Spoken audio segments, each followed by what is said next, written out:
बहुत समय पहले की बात है। सीतापुर नाम के गांव में तालाब के किनारे एक बड़ा सा घर था।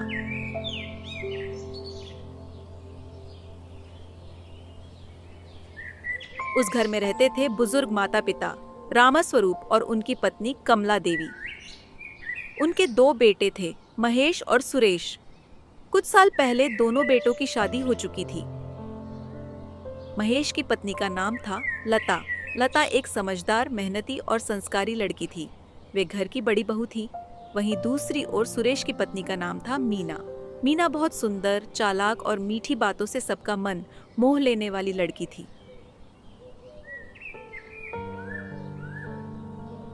तालाब के किनारे बसे इस घर में बाहर से सब कुछ शांत और सुंदर दिखता था, पर भीतर बहुओं के बीच का फर्क धीरे धीरे उभरने लगा था।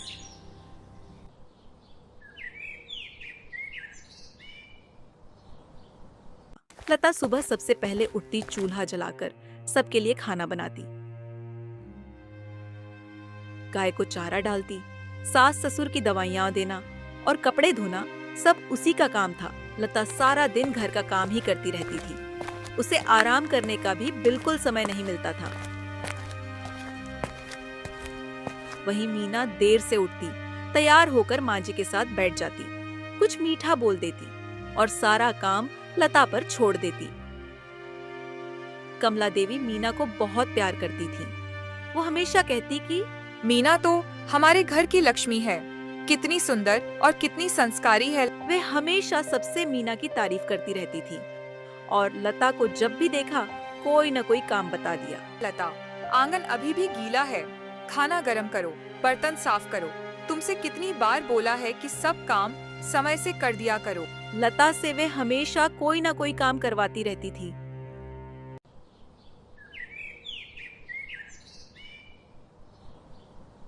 लता बेचारी सारा दिन काम करते करते परेशान हो जाती थी, लेकिन वे फिर भी कोई शिकायत नहीं करती थी।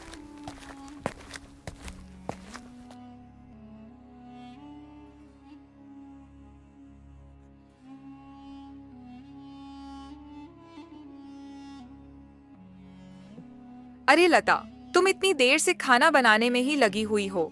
अरे तुमसे मैंने कितनी बार कहा कि खाना जल्दी बना लिया करो। इस घर में शुरू से ही सभी को जल्दी खाना खाने की आदत है।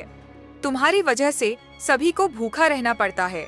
ठीक है माँ जी, मैं अब से खाना जल्दी बना लिया करूंगी। वो असल में मैंने इससे पहले भी कई काम किए थे, इसलिए मुझे खाना बनाने में थोड़ी देर हो गई, लेकिन आगे से मैं ध्यान रखूंगी। अरे तुम्हारा रोज का यही बहाना रहता है। अब मैं तुमसे रोज रोज ये सब नहीं बताऊंगी। बस ध्यान रखना कि आगे से ऐसी कोई गलती नहीं होनी चाहिए। ठीक है माँ जी, जैसा आप कहें। मैं अब से खाना पहले बना लिया करूंगी और बाकी के काम बाद में किया करूंगी। लता चुपचाप सब करती जाती, लेकिन उसका दिल दुखता। फिर भी उसने कभी कोई शिकायत नहीं की।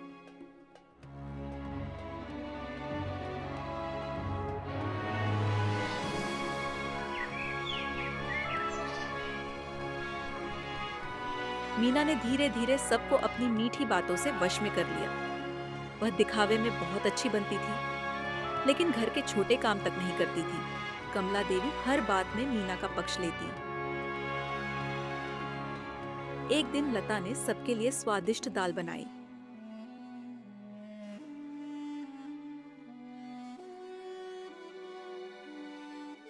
आज तो माँ जी ये दाल खाकर बहुत खुश हो जाएंगी।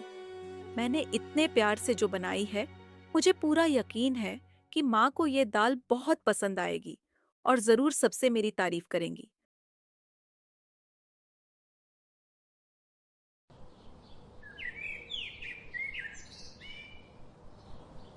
लता सभी के लिए स्वादिष्ट दाल बनाकर लाती है।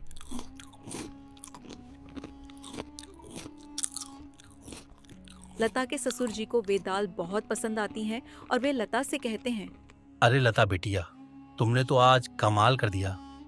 इतनी स्वादिष्ट दाल तो मैंने कभी जिंदगी में नहीं खाई। आज तुमने बहुत स्वादिष्ट दाल बनाई है। सच में इसे खाकर तो मजा ही आ गया। लता ये सुनकर बहुत खुश होती है और कहती है, मुझे ये सुनकर बहुत खुशी हुई कि आपको मेरी बनाई हुई दाल पसंद आई। आखिरकार मेरी मेहनत रंग लाई। मैंने ये दाल आप सभी के लिए बहुत प्यार से बनाई थी। तभी कमला देवी बोली, अरे तुम्हें तो पता नहीं क्या अच्छा लगा इस दाल में। मुझे तो इसमें नमक बहुत ज्यादा लग रहा है। ऐसा लग रहा है कि तुमने दाल में बस नमक ही नमक भर दिया है। मीना ने कल कितना अच्छा खाना बनाया था। वो हमेशा सब काम दिल से करती है। जबकि सच यह था कि मीना ने कभी रसोई में पांव तक नहीं रखा। फिर भी कमला देवी अब भी मीना की ही तारीफ कर रही थी। ये सुनकर लता का मन बहुत उदास हो जाता है और वे बिना कुछ कहे ही वहां से चली जाती है।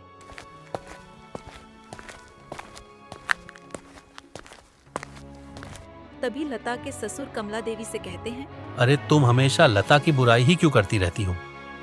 तुम्हें ये अच्छे से पता है कि मीना जब से इस घर में आई है वे कुछ भी काम नहीं करती है। घर का सारा काम, सारी मेहनत सिर्फ लता ही करती है।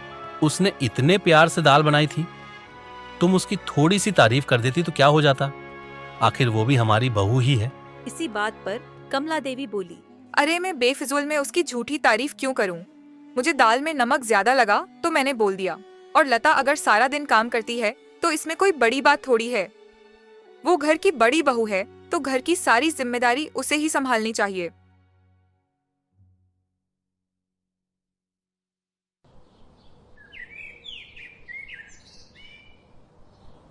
एक दिन कमला देवी को अचानक बहुत तेज बुखार हो गया। डॉक्टर ने कहा, इनकी सेवा अच्छे से होनी चाहिए। समय पर दवा, हल्का खाना और सफाई जरूरी है। मीना ने तुरंत बहाना बना दिया, माँ जी, मुझे तो चक्कर आते हैं, मैं सेवा नहीं कर पाऊंगी। लता ने चुपचाप सारी जिम्मेदारी ली।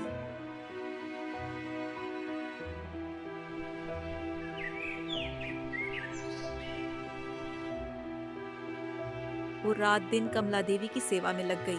उन्हें दवा देना, बिस्तर बदलना, गर्म पानी देना, खाना बनाना, वे बिना शिकायत किए सारी जिम्मेदारी संभालने में ही लगी रहती थी।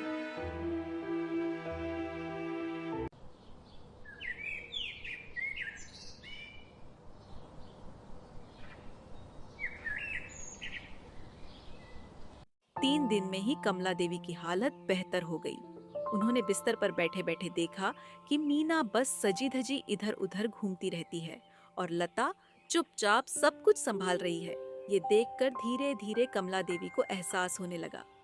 एक दिन गांव की महिलाओं का कीर्तन था। कमला देवी ने देखा कि मीना अपने गहने दिखाने में व्यस्त थी और लता सबको पानी पिला रही थी और सारी व्यवस्था संभाल रही थी, फिर भी सबसे विनम्र थी। एक बूढ़ी औरत कमला देवी से बोली, कमला बहन, बड़ी बहू ने सच में घर को संभाल रखा है। भगवान ऐसी बहू सबको दें। बेचारी जब से ही काम करने में लगी हुई है। कमला देवी को जैसे किसी ने आईना दिखा दिया हो।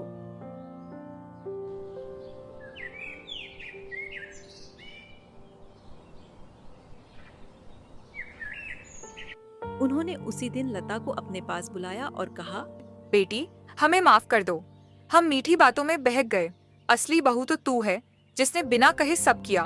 मैंने हमेशा सिर्फ मीना की ही तारीफ की है, लेकिन आज मुझे ये एहसास हुआ कि घर की सारी जिम्मेदारी तो तुम ही संभालती हो।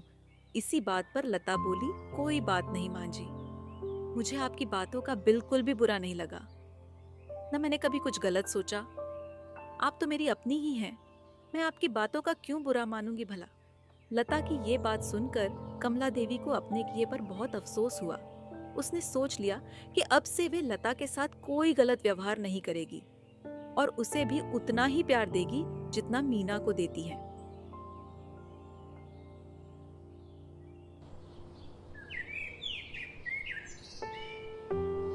अब कमला देवी लता को मीना से भी ज्यादा प्यार देने लगी।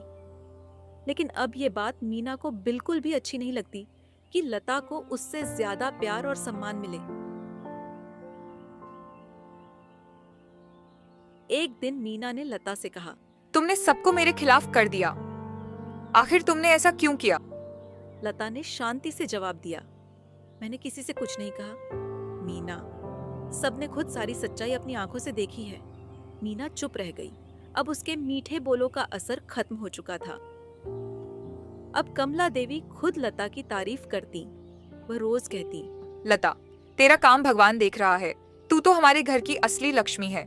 रामस्वरूप जी ने भी बड़े बेटे महेश से कहा, बेटा महेश, तेरी पत्नी तो साक्षात लक्ष्मी है।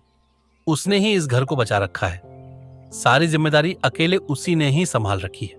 जो कहो वही करती है, और आज तक उसने कभी कोई शिकायत भी नहीं की, ना आज तक कोई चीज मांगी। हमें उस पर गर्व है।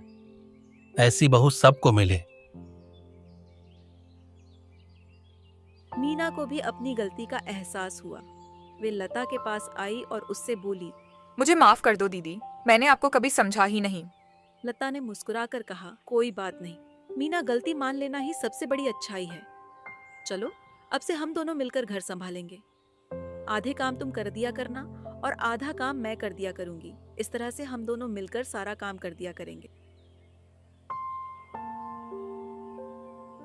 अब तालाब के किनारे का वह घर फिर से हंसता, खिलखिलाता और स्नेह से भर गया।